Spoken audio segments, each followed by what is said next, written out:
So I just wrapped up a live stream for Social Media Breakfast Madison, talking all about live streaming, and I just wanted to run you kind of behind the scenes and give you a breakdown of all the gear and everything we used in order to make this live stream happen, because we brought in multiple people, had multiple cameras going, and I want to talk you through each of these elements. So let's jump in.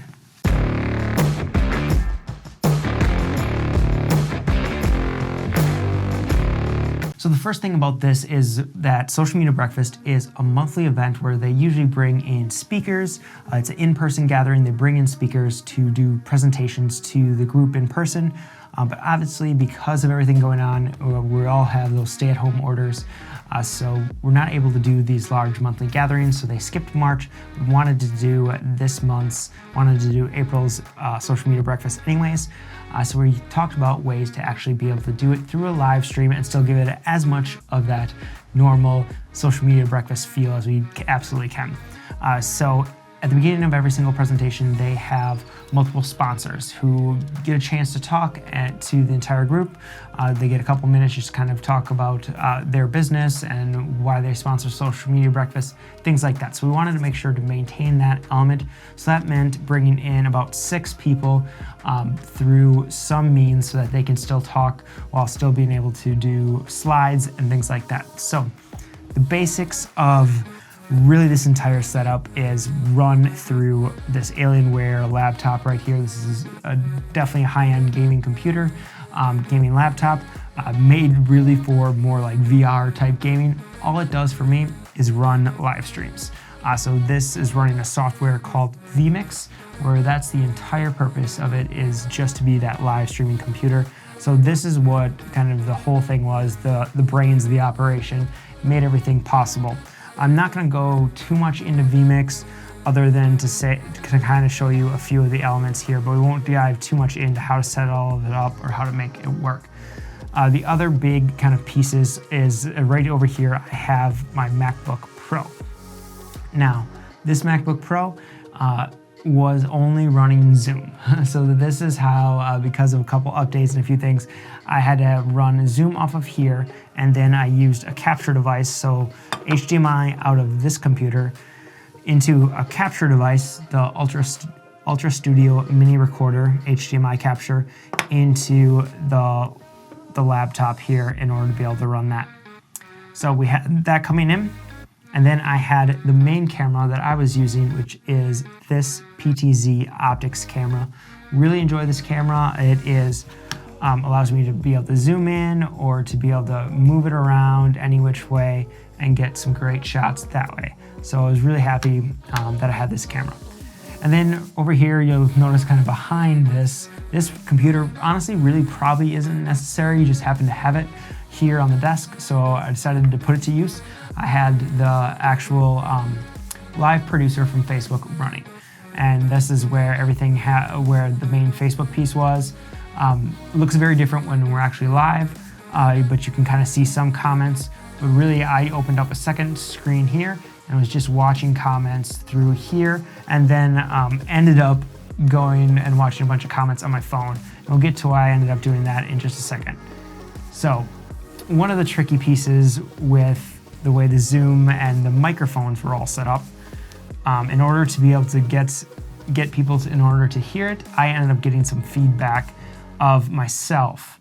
Didn't have time to do some of the adjustments that needed to be done, but so I ended up getting some feedback to myself because I was using headphones in order to listen to everybody on the Zoom call to hear what they were saying. Luckily, I didn't really need to interact with them very much, so I could just put the headphones in when I needed to hear them, take it out when I didn't need to hear them, and then just jump on to the actual presentation. Once it got to that time, it was just me presenting. So the box I use is a Scarlett 2i2. This is from Focusrite. It allows me to have 2 different audio inputs and then the headphone jack. And then there are some monitor ones, but it then connects to the computer, the laptop, to take in all of that sound. So you're gonna notice up above me, I have a boom mic right here. Works really well.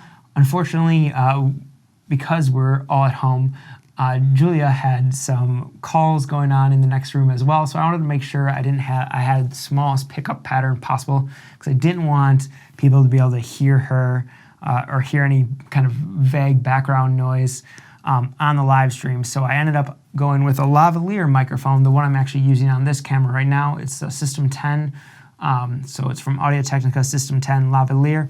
I just had that hooked up to channel 1, but because it is a wireless pack and I didn't want to have to, if the pack ran out of batteries or anything like that, I didn't want to have to be scrambling or any issues. Really, I just had the boom set up, one, because it's always there, but then two, I just have it as kind of that backup. So I had that there, but it was just muted the whole time and never needed to use it, which was great.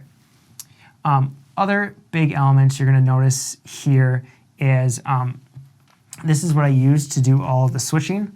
This is an X keys. So I use this, have all different things, different shortcuts programmed with it, and so I was able to switch back and forth by simply pressing these buttons, or make different actions happen simply by pressing those buttons, which is pretty awesome. From here, one of the mistakes I made is vMix does a really cool thing where when you have a comment, you're able to do what's called vMix Social, which allows you to take, say, someone's comment saying this one right here that says looking forward to it. I hit send, and then it goes across the screen, just like that. Like, that's really cool, really awesome. Love that feature, and I was excited to use it for this one. The issue was that I actually, because of the way we promoted things, because of the way we scheduled the post ahead of time, and then the way they promoted things, I actually grabbed the wrong post through vMix Social. Normally, probably would have realized that very quickly, but because I was also presenting, I just simply didn't. And I didn't go back through. I should have been paying more attention when the sponsors were talking, but I was preparing for what I was about to say, and just didn't think to check that piece of it. So wasn't able to actually use the vMix Social throughout the live stream, which was definitely a big mistake on my part that I was disappointed with. I also, since we're talking about mistakes, I had another little setup here with this camera that I'm talking to you right now. I wanted to be able to take this view and show that to the live stream. So what I did is, this is my EOS R. I have an HDMI cable plugged into it, and it's not going to happen right now because I want to make sure we stay recording and stay talking to you. But I had an HDMI cable plugged into it, and then with the same mini box Ultra Studio mini recorder, if I unplugged it and then plugged in the HDMI that is connected to that camera, I could switch from using Zoom, which I really only needed in the very first part, and then at the very end for like a minute. I needed it probably for the first maybe 10, 15 minutes, and then the last minute, 2 minutes. And that was it. Didn't need it the rest of the time, so I could switch over to having a second camera angle, or so the issue was I forgot to turn this camera on. I was waiting to do it until we were about ready to start, because then I would save enough battery, because I don't have an external cable for this one. So I was waiting to do it, and I just completely forgot, which was a bummer. I was disappointed by that. But because it was just kind of a nice little second angle, it wasn't a big deal. I had the main camera, didn't cause any major hiccups or anything like that. The other cool element that I added in there was this right here. So SMBmad always uses a hashtag. They're trying to encourage people to showcase on Instagram and other places show people their setup for the morning, that they were watching the stream and then wanted people to kind of showcase what their setup looked like. You know, see their laptop with their little coffee mug. And we got a lot of great images of that, and I wanted to be able to show that to people. So what I did is just went to that Instagram hashtag, SMBmad. You're able to pull those up right here on the phone, and then I can actually plug in here. I don't think you're going to be able to see it with the camera, but it takes a second to switch over. But I'm able to plug in here, and then I have full control, and I can slide my phone, and it slides on the screen, which I really loved. I was really happy. I thought of that last night. It was kind of a last minute change. this piece specifically was a last minute change, was adding a nice little background here. And all I'm doing is I have an image that I took last night, laid my phone on the table, captured a nice little image to try and make it look cool. And then I can just go through and slide and change things because I added the video from the Ultra Studio mini recorder over top of the image of my phone. So we're able to slide that through and do all of that, which I am very happy about and really liked the way that looked. So what else do I need to tell you about here? I did, just in case people started asking about equipment, I did have another camera with another HDMI cable right down there, so I could, if I needed to show anything, plug that in and have full mobility with a camera right here. You are able to do what's called NDI with your phone, but sometimes the quality can be a little iffy on that. So because I had the extra camera and I knew I could quickly swap out those cables while still being on camera, I was just going to use that as an option. But let's take a look at a little bit more of the setup in here. All right, because I know I'm going to get asked about some of these things, I wanted to do a little bit more on the rest of the setup here. So as you can see, this is kind of my backdrop here.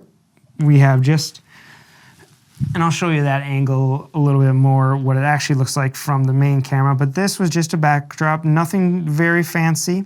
I do have it lit by some LEDs, just turned it purple so that it looked kind of cool. And then I have a backlight here, this light right there. All it's doing is letting the back of my head when I am sitting down here. So just kind of pointing right back up here. It's a little too bright right now because I'm holding this camera, but from the main camera, which I am looking at right there, you can kind of see what my view was this whole time. Was basically this camera, and then this big aperture light. There is the boom pole, and I did go through and black out that window. I had that pulled off. That's as far as that curtain pulls, but that's really all I needed, especially in the morning when there's not a ton of sun coming through there. And then this over here is the fill light, is just that light right there. It turned fairly far down, whereas the aperture light up there is sitting right around probably 80%. But this is really the setup.